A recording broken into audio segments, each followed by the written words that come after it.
Olá pessoal, bem-vindos à nossa primeira aula da disciplina de Sistemas Operacionais. Nessa videoaula iremos falar um pouco sobre o histórico dos sistemas operacionais e os principais conceitos sobre sistemas operacionais. Bom, o sistema operacional é o que é responsável pelo gerenciamento dos processos, certo?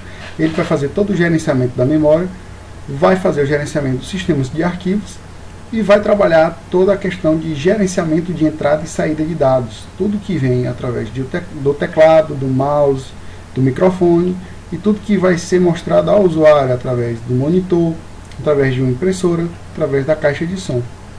Ou seja, o sistema operacional é aquele que vai fazer o chefe de todo o conjunto computacional. Um sistema operacional, ou um SO, ele pode ser desenvolvido para pequenos aparelhos portáteis, como os celulares. No caso, nós temos o sistema operacional Android da Google, certo? Bom, para computadores pessoais também, nós temos o caso do Linux e do Windows, ou até como sistemas que simplesmente controlam máquinas com funções definidas, como um robozinho ou como uma máquina em uma fábrica de carros. Como exemplo de sistema operacional para computadores, certo? Hoje nós temos diversos sistemas. Alguns exemplos é o FreeBSD, que é um exemplo de um SO, certo? E suas distribuições. O Solaris, da Oracle. O Mac OS X, que é o sistema operacional da Apple. E além de outros. Bom, na nossa disciplina iremos abordar apenas dois, porque são os mais conhecidos do mercado. Eles são o Linux, que hoje nós representamos, ele tem a figura do pinguim representando ele, e o Windows, que a figura não dispensa comentários, é conhecida de todo mundo. Bom, como eu falei antes, o sistema computacional é composto pela parte de hardware e a parte de software. A parte de software são os programas do sistema. Esses programas eles gerenciam a operação do computador. E os programas de aplicação, que são os programas de usuário, como um editor de texto, uma planilha eletrônica, uma calculadora, certo? Então, esse programa do sistema não é um editor de texto, é um sistema, é um programa que vai gerenciar a operação por completo. É o que vai determinar quem vai entrar primeiro numa fila de impressão, é o que vai determinar a alternância dos processos dentro da minha CPU, certo? Sistema operacional é o principal programa do sistema. Ele vai juntar os programas e vai gerenciar toda a parte de recurso do computador, sejam dispositivos físicos, sejam funções de software. Ele vai gerenciar hardware e software. Aqui um exemplo de onde estaria o sistema operacional. Ele funcionaria como uma interface de gerenciamento entre os usuários e o hardware. O usuário ele só tem que saber qual é o botão que vai imprimir. O hardware ele tem que receber o comando para jogar na impressora aqueles dados que serão impressos no papel. E o sistema operacional ele faz esse intercâmbio, ele faz esse interfaceamento entre usuários e hardware. Os primeiros computadores foram produzidos na década de 1940, não tinha um sistema operacional. Tudo era controlado através de relés mecânicos. Aqui um exemplo de uma primeira máquina, certo? Para fazer um sistema simples, um simples processo de calcular, era necessário uma máquina que ocupava uma sala inteira. Então nós temos aqui o EDVAC, que funcionava através de inúmeras válvulas. Então várias válvulas colocadas para o meu computador funcionar. Então, a primeira geraçãozinha de válvula. Geralmente a equipe que projetava esse computador era a mesma que operava e prestava toda a manutenção. Essa geração é chamada de primeira geração. Então, historicamente falando, nós conhecemos esses computadores gigantescos como uma primeira geração de computadores. Já os computadores da segunda geração, eles substituíram o uso das válvulas pelo transistor. Isso aconteceu no final da década de 50. Aí nós temos o exemplo do IBM 1620 e nós temos o exemplo do IBM 1401, certo? Esses computadores eram chamados de mainframes, porque eram de grande porte. Eles ficavam isolados em uma sala com tratamento de ar e operado por uma equipe específica de profissionais, não era qualquer um que poderia operar. Eram equipamentos muito caros e restritos a grandes corporações que detinham dinheiro para poder investir nesse tipo de tecnologia, como no caso agências governamentais e universidades. Nesta época foi desenvolvido um programa muito simples que fazia as operações de leitura de jobs em unidades de fitas. Então, jobs seriam os trabalhos e as unidades de fitas são as entradas desses dados para a execução dos jobs. Nesse programa, falando bem restritamente, eu poderia considerar um sistema operacional só que bem diferente do que temos atualmente. Ele só fazia isso. Esses jobs eram estruturados em lotes, certo? E cada unidade de fita compunha um lote. Então, se eu tinha uma fita para ser lida, eu tinha um lote. Esse lote era conhecido como sistema batch.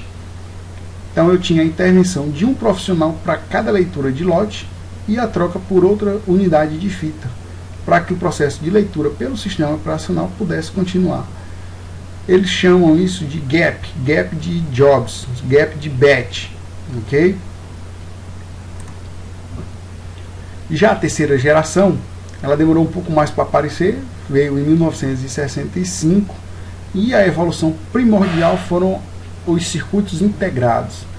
Eu já tinha o uso de transistores, e esses transistores passaram a ser substituídos por esses CIs, que são os circuitos integrados. Esses circuitos integrados nada mais eram do que unidades de encapsulamento semicondutores, aquela plaquinha eletrônica que a gente encontra dentro dos nossos eletroeletrônicos.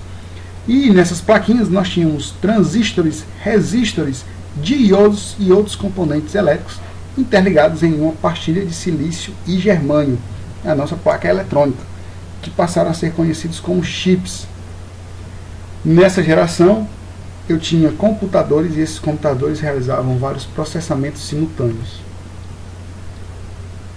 Na terceira geração ainda, houve um grande interesse de diversos clientes, e esses diversos clientes, com o interesse em adquirir e altos custos que demandavam manter duas linhas de computadores, então foi desenvolvido o sistema System 360 pela IBM, certo?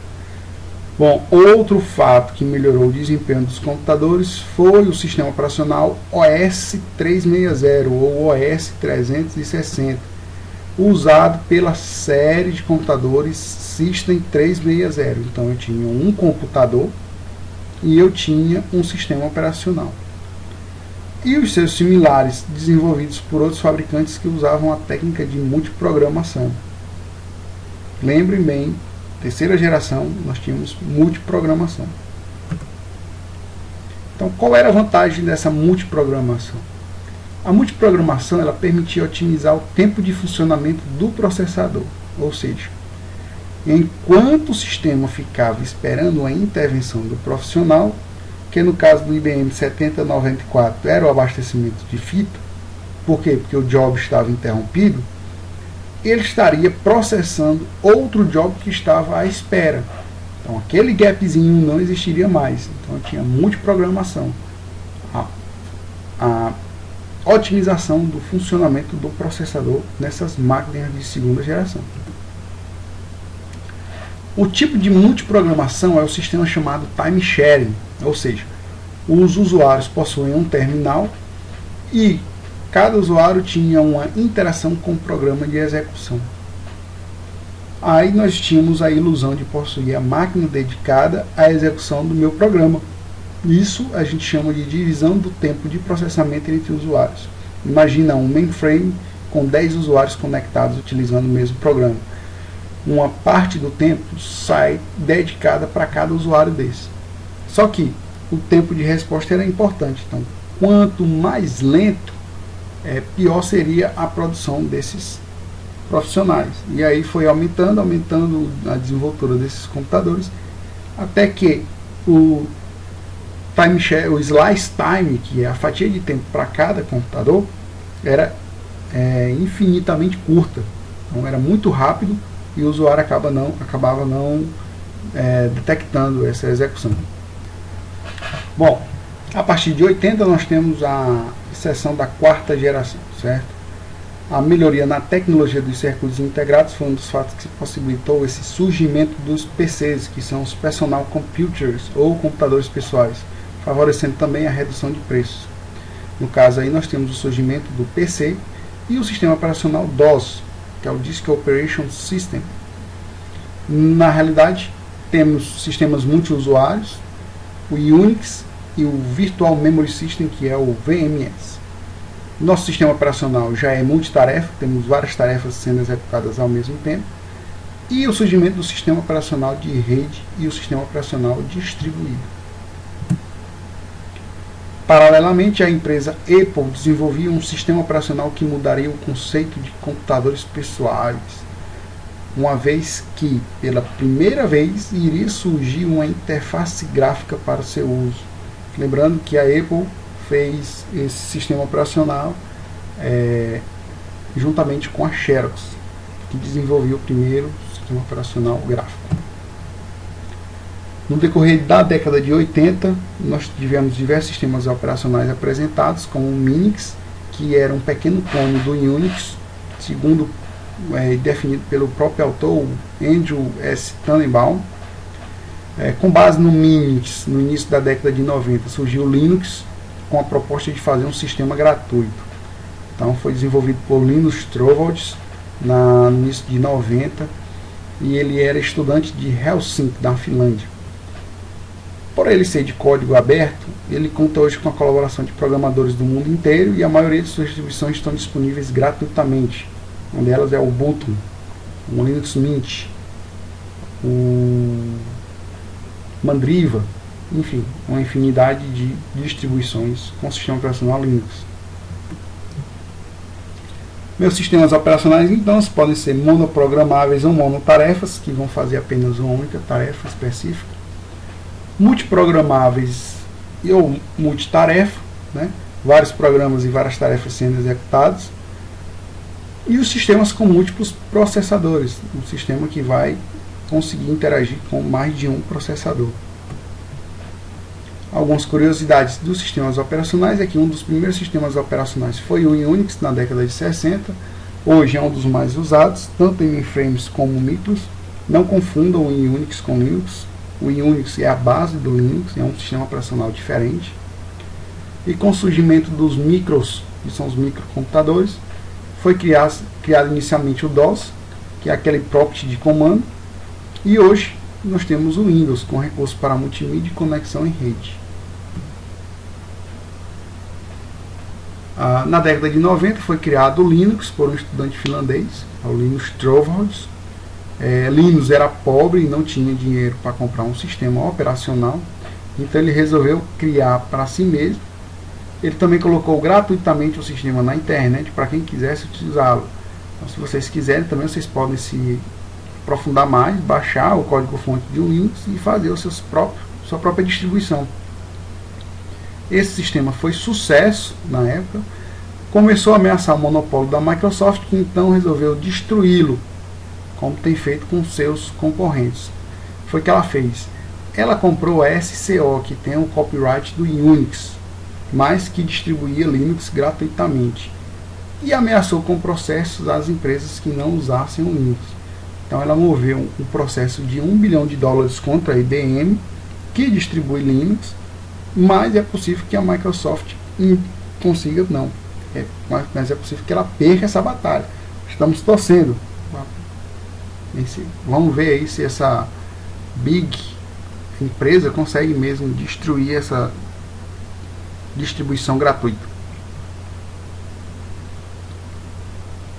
Então, para ela destruir, o que foi que ela fez? Ela comprou a SCO, que tem os direitos autorais, que é o copyright do Unix, né? E o Unix, a SCO distribuía Linux gratuitamente. Então ela ameaçou com processo às empresas que não usassem o Windows e moveu um processo de $1 bilhão contra a IBM, que a IBM estava distribuindo o Linux na época. É possível que a Microsoft perca essa batalha, como também é possível que ela vença. Então vamos esperar aí e ver o que vai acontecer. Bom, pessoal, para dominar o mercado de informática, era utilizada a técnica do marketing do amendoim de praia. O que é essa técnica do amendoim da praia? Então funcionou com produtos como o DOS, o Windows, o Office, o antivírus da Norton, o IM Café e outros. O que é que acontece? Quem adquire um hábito está sob controle, de acordo com Matthew Berk, da Jupiter Research, firma de pesquisa de mercado. Mas a técnica do amendoim da praia, ela não funciona. Não funciona com sistemas gratuitos como o Linux, o Unix e GNU e outros, certo? E nem é necessário essa técnica de quem adquire um hábito está sob controle. Você pode muito bem sair daqui da aula dizendo, mas eu só sei mexer em Windows. Então, você pode muito bem resolver, alterar e dizer que de agora em diante só vou usar o Linux e vou aprender a usar o Linux. Uma vez dominado o mercado, principalmente pela pirataria, o fabricante não se incomoda nessa fase, o fabricante muda o jogo, contrata advogados para combater a pirataria que está causando grandes prejuízos.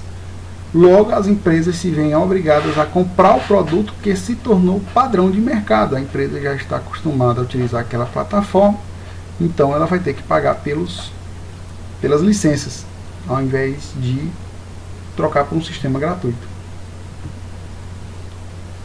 Aqui nós ficamos pela nossa primeira videoaula com o histórico.